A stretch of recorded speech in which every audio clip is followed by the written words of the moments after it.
se kidi drunk. Ari rapperi se kidi drunk. Ari rapperi se kidi.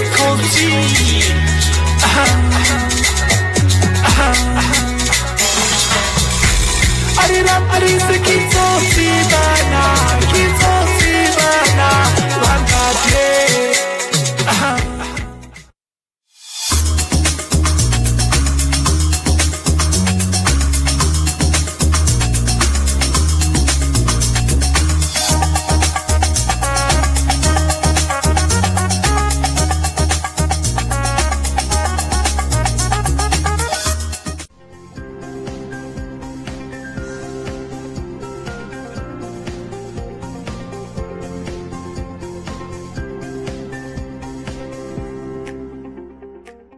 Welcome to Conversations with the Namibia Statistics Agency, the NSA.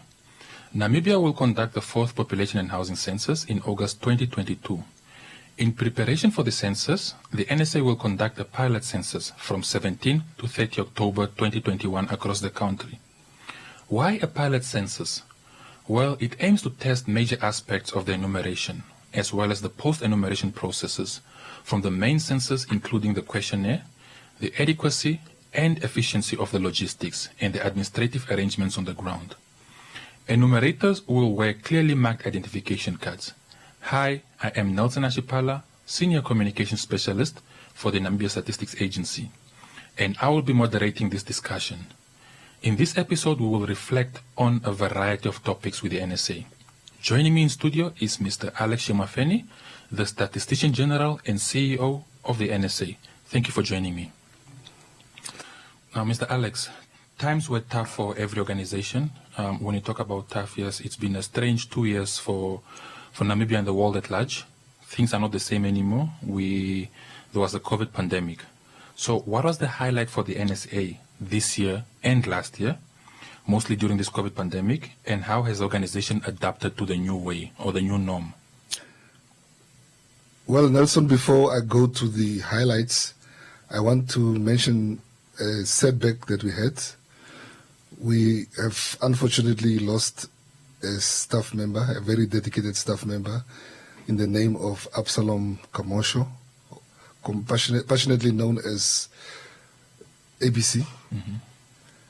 May his soul rest in peace. But coming back to the work of NSA, we actually managed to do 2 COVID-related surveys, just to look at the impact that COVID had on the households and on the businesses.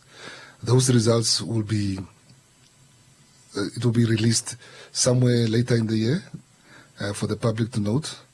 But then also, what the pandemic actually was teaching us also, it taught us a lot of things. We, for example, decided that we need to look at various ways of collecting data. For example, we'll have to do, for the census, upcoming census pilot, we have to do some telephonic interviews as well as online interviews as well. And other than that, we really kept on pushing. We managed to produce all the monthly reports and quarterly reports despite the pandemic. Okay, very good. Now, the NSA introduced the new board that is headed by the chairperson, Mr. Salomo Hay. Now, can you take us through some of the strengths and how their backgrounds will impact their positions at the Namibia Statistics Agency? Yes, the board members that we have, they all have different skill sets, and which is something very good. We are talking about whether it's from the finance and audit skills, legal, which is something very good. And I must also say that some of them are also coming from a statistical background, which is also a plus for us. And I must also say that we had our induction session on the 2nd of September, and I must say that they hit the ground running already. The input that they gave us during that time was enormous. We really like that, and I am looking forward personally to work with the board because the energy that is there is marvelous. We are looking forward. Oh, that's a good gesture. Now, digital times are here, not only through the COVID pandemic, but obviously, as we move away from having to print and all these things, some will say it's costly, some will say you're saving the environment, but most will say that it also allows for better dissemination. Now, how has the NSA adjusted its strategy to the digital era in terms of data dissemination and so forth? Yeah, fortunately, when it comes to the dissemination, we have been also trying to take care of the people who were more receptive of the digital dissemination. And when I talk about this is digital dissemination, I'm talking about people who prefer to get their documents electronically, people who prefer to follow, whether it's on the social media. So we've been taking care of that. But I must stress also that you also find that section of the community when you talk about maybe in the rural areas where people do not have the facilities, we still need to take care of those. But yes, we cannot run away from the digital age. So we are even looking at in the future where people can respond to surveys on their laptops, tablets, cell phones. So we are working on that. But the idea here is that we really need to give options to all of the people so that what is comfortable to you, because what is important is that we need to get those results or the feedback. All right. Now, part of the mandate for the agency is to inform government on some of the social interventions and plans that that have been put in place. We are talking about the Harambee Prosperity Plan. When we go broader to the diaspora, we are talking about Agenda 2063, the Africa that we want. And the NSA has to the NSA has to basically to inform on matters of progress when it comes to these plans. What has been the NSA success in having to inform some of these plans, such as the Harambee Prosperity, mostly in terms of, let's say, employment and all these figures that are very important for such prosperity plans? I would like to start off by saying that when we collect data, or rather when we plan to collect data, we just don't sit and say, this is nice to collect and that is nice to collect and that one is not nice. Otherwise, it will mean that we are collecting data for ourselves, and we do not do that at NSA. We don't collect data for ourselves. We collect data that is relevant for positively influencing policy making, for also influencing decision making, which we call the evidence-based decision making. Now, if you think about a plan like the HPP, the Harambee Prosperity Plan, it's also data-driven. We need to review it by looking at the data. So there's a type of data that we are also collecting. When we talk about the other national development plans, the NDPs, the Vision 2030, we also need to align our data that is that we collect. So what we are saying is that there should be relevance when we collect data, and the relevance comes into aligning in terms of fit for purpose, the data. Otherwise, we are collecting data in a vacuum and we become irrelevant then. All right. Now, back to the work of the NSA. Now, I remember there was a launch on the GeoPortal and the Geoinformation Systems, or what we call the GIS. Now, and this was seen to be the game changer when it comes to perhaps data collection and also to basically how the NSA disseminates this data out there. Now, has this exercise been fruitful to the agency in ensuring that it's being utilized to its fullest? Yes. First of all, maybe I need to talk a little bit about the GeoPortal. It's a very excellent tool, which is sometimes I believe it's underused. And I really encourage everyone out there to use it because it gives you the luxury of not only getting the data, but also getting the location of the data. Now, coming back to the implementation of it, how successful it was, since the onset when we launched it, the hits, or rather the people visiting the portal, has been ever increasing. And that is very encouraging, and it's also a sign that it is successful. And I must say that it's not only accessed from locally, from Namibia. When you analyze those hits, you will also see that we have a lot of hits coming in also from internationally, more notably from the USA as well. So it's very encouraging, and it is a success. Okay. Okay, that's a very good tool then to hear. Now, I would like to quote a part of a speech which was said from the agency. The NSDS is a 5-year plan expected to provide Namibia with a strategy to guide the development of statistics in Namibia, in particular strengthening statistical capacity across the entire NSS, setting milestones needed to be accomplished along the way, and will provide a comprehensive and unified framework for continual assessment of evolving user needs and priorities for statistics, as well as for building the capacity needed to meet these priorities in a more coordinated and efficient manner. Now, was the NSA able to achieve this? I need to say first that the process of developing the national strategy for the development of statistics, the NSDS, is still ongoing. It's really a matter of 80% planning and 20% implementing. But once it's implemented, the success will come out of that. But I just want to share more information on the NSDS. It's really a tool that will bring together all the data users in the country.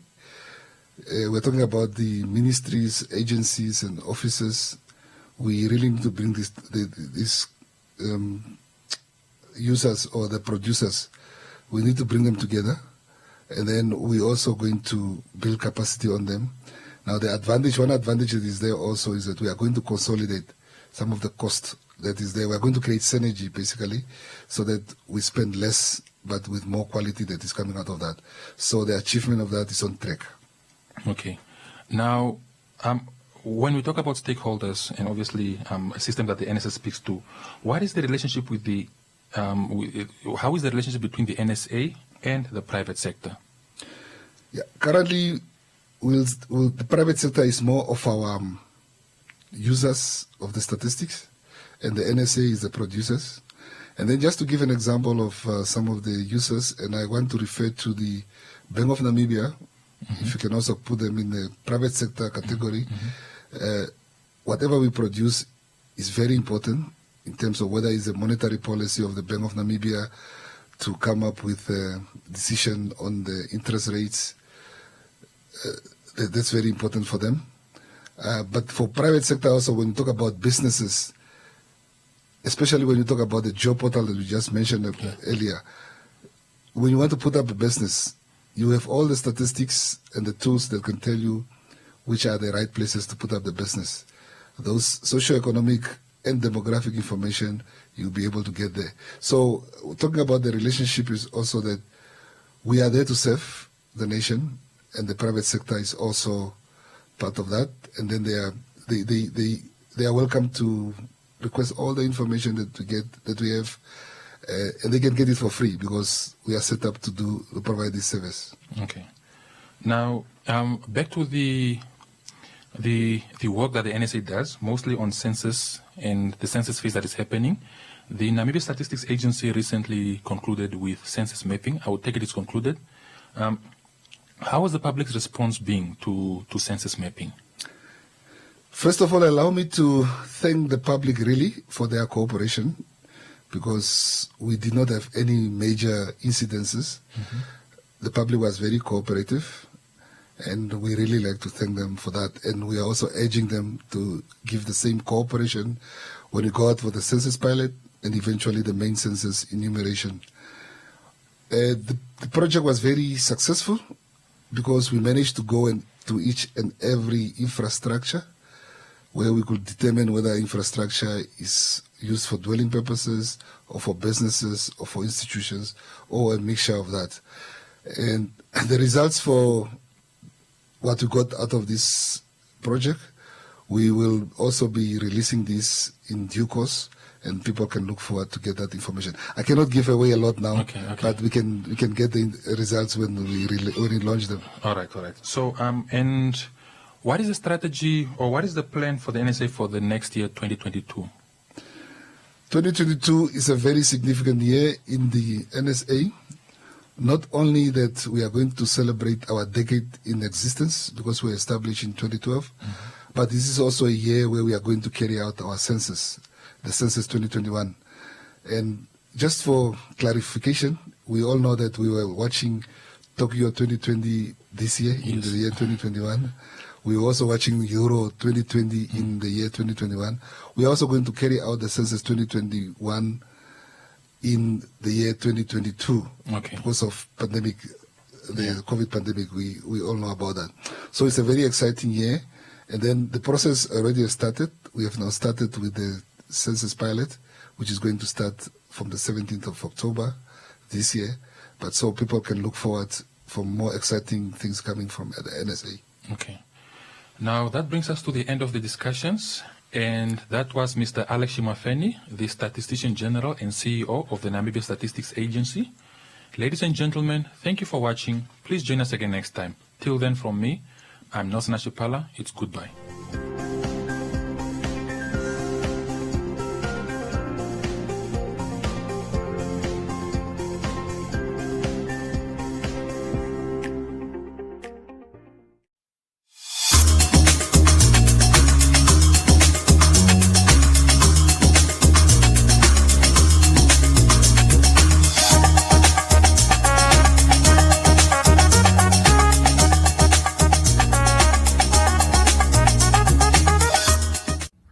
Hosting the family get-together because I make the best potato salad.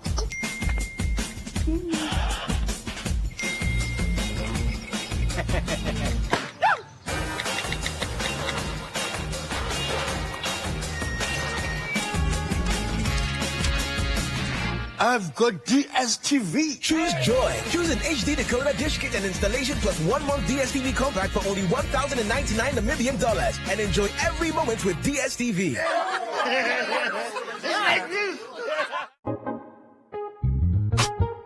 Every Saturday at 7 p.m., you can stay true to Namibia sounds with the Valentine's True Music Sessions. Only on 99 FM. Stay tuned. Stay true. There's no wrong way. Valentine's. Not for sale to persons under the age of 18. Drink responsibly.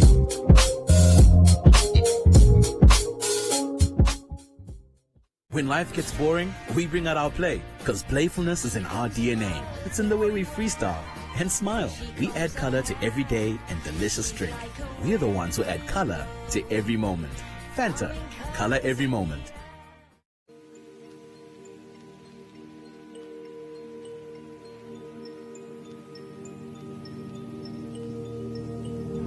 We are molded with the utmost intricacy, unique and ever-evolving.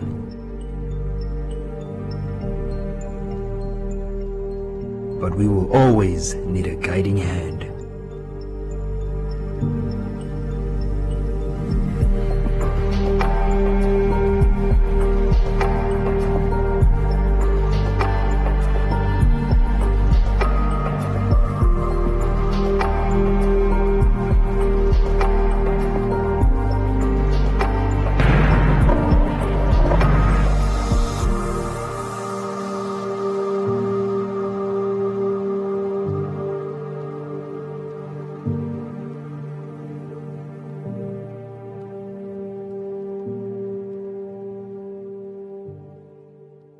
Did you know that the Chobe River holds a spectacular secret? In studio with us today is Greg Stewart Hill, and he is going to share the discovery him and his team made in the northeastern reaches of our country. I believe the discovery your team made was, let's call it the mass animal migration. It's probably not so much a mass migration. There's about 2,500 animals involved.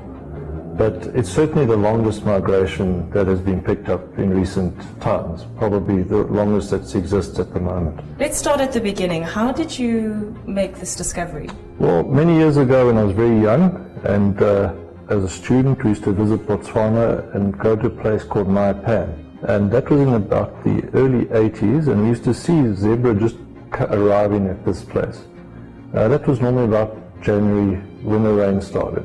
When I started working in Namibia, on the other side, up on the Chobe, we used to see a zebra just disappear. And that was around about December.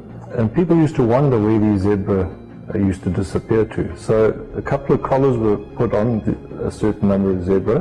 What was discovered was this long migration of zebra that used to leave the Chobe and go down to Naipan. It's about 250 kilometers. That's quite a trip. It's a long way, yeah. And you say that they moved down in December. So it appears that when the rains start, there's a queue and suddenly the zebra just leave the Chobe floodplains and down they go to Naipan. Then they spend a couple of months there and then they start heading back again, and they take about 2 months. Probably since about 2004-05, they've started to cross the Chobe River into Namibia. And these are the Namibian floodplains, the Zambezi floodplains. In the first few years, they would come and spend about a month or so on the Namibian side. The next year there was 2 months, the year after that it was 3 months, and now they're spending almost between 5 and 6 months on the Namibian side on these very rich, fertile floodplains of the Zambezi.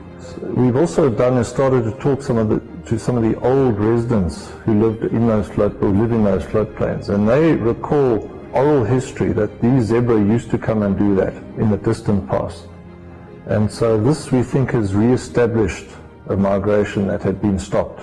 I'm sure it's a spectacular view. What would you say, how can our viewers experience this for themselves? When we think of migrations and zebra, we think of zebra crossing the Mara River. We have a similar thing, where you see the zebra actually crossing the Chobe River. They cross backwards and forwards. They don't just do it one time and then stay there. So there's always a chance you'll see a crossing. I think what's also interesting is that you can see zebra mingling with cattle and the people herding.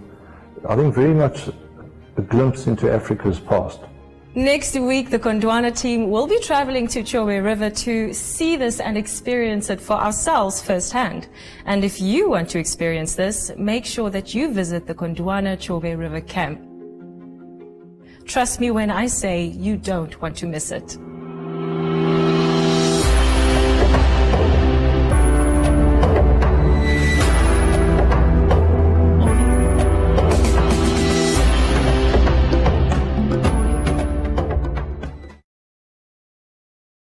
God said. It's interesting to see if we have a look at John 1. In the beginning was the Word, and the Word was with God, and the Word was God. In other words, what I see drives me to go out what I say. And I believe this is the goal of our Bible school, to teach me to see. And I dare to say what you see must change your heart. Because you cannot move out if you don't have a changed heart. By the word of God, everything is created. God wants you to speak the word so that things can be created. Say to your neighbor, created.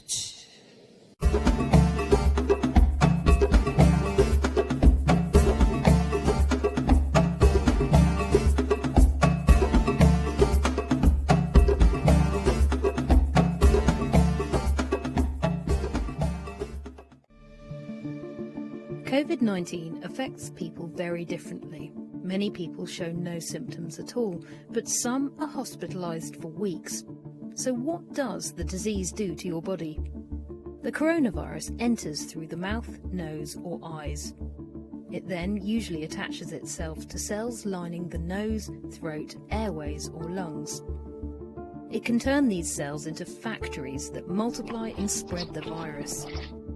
For the majority, a fever, cough and breathlessness are as bad as it gets.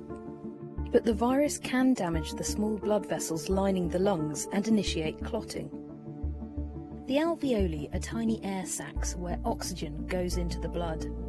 If they become inflamed, it can trigger pneumonia. Seriously ill patients need to be given oxygen as the lungs fill with fluid and debris. I legit couldn't breathe. My oximeter was measuring under 88% oxygen levels, which is very dangerous. And the only time I ever thought my life was in danger was at that point. COVID-19 doesn't just affect the lungs. It can also disrupt the immune system, which is used by the body to fight illnesses. Cytokines are part of the immune system that find and signal infections. For some people with severe COVID-19, this system can go into overdrive. If too many cytokines build up, it can cause an overreaction that damages healthy cells. This is called a cytokine storm for the most severe cases. COVID-19 can lead to seizures or even a coma. It can also cause brain problems that lead to strokes. The immune system overreacting can cause clots that stop the blood supply to parts of the brain.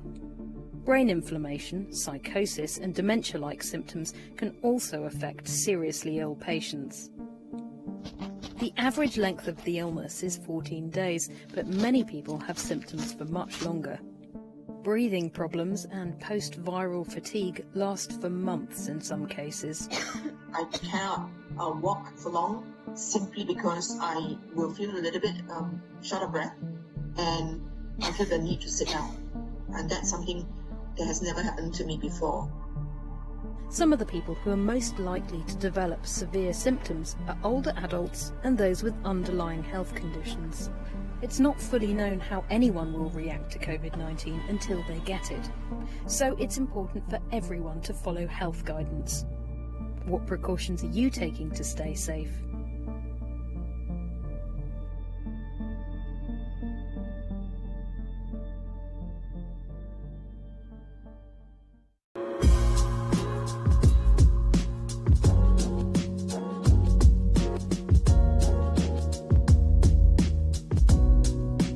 Hi beautiful souls, this is Nikita Winkler and I am here to share easy tools for stretching that you can do just about anywhere.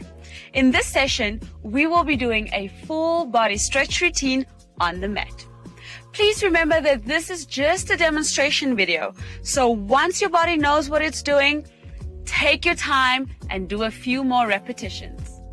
So let's get started. So we're going to start on all fours, making sure that the shoulders are in line with the wrists so that the arms are not far out or too close to the body.